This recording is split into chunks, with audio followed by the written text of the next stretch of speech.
हम भगवान शिव का एक नाम रुद्र अपने बच्चों का रख लेते हैं, लेकिन हम में से बहुत कम लोग नाम का अर्थ जानते हैं। आइए जानें इन 10 तथ्यों के माध्यम से रुद्र कौन है और कैसे मिलता है उनका आशीष।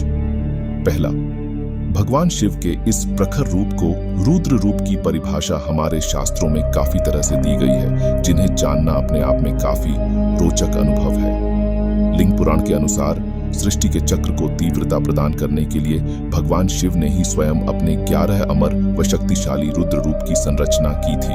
कहीं यह रौद्र रूप में दिखते हैं तो कहीं सौम्य रूप में दर्शन देते हैं। ये दोनों ही एक दूसरे के पूरक हैं। दूसरा, रुद्र का अर्थ होता है चिंता और द्र का अर्थ होता है दूर करना।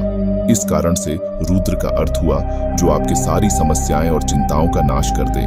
तीसरा, हमारे शास्त्रों में भगवान रुद्र का बेहद ही सुंदर वर्णन मिलता है, जिसमें उनके 5 सिर और धड़ एकदम पारदर्शी और चमकीला बताया गया है।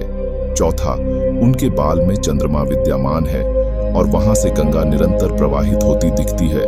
गले में सर्प और बगल में माता पार्वती उनके पास बैठी दिखाई देती हैं। पांचवा, त्रिनेत्रधारी रुद्र भगवान के 4 हाथों में से एक में त्रिशूल, बाकी आशीर्वाद वरदान देते और हिरण के साथ दिखाई देते हैं। छठावा, इसी कारण से भगवान शिव का रुद्राभिषेक भी जब किया जाता है तो वह भी उनके रूपों की भांति 11 बार ही करने की परंपरा चली आ रही है।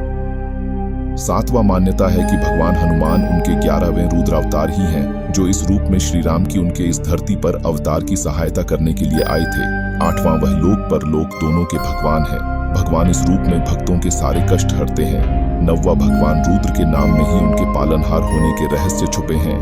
भगवान शिव के रुद्र रूप को पालनहार और संहारक दोनों ही संज्ञा प्राप्त है, इसीलिए जब वह इस रूप में आते हैं तो हर कहीं प्रलय आ जाता है। 10, लेकिन उनका सौम्य रूप अत्यंत श्वेत और करुणामयी है।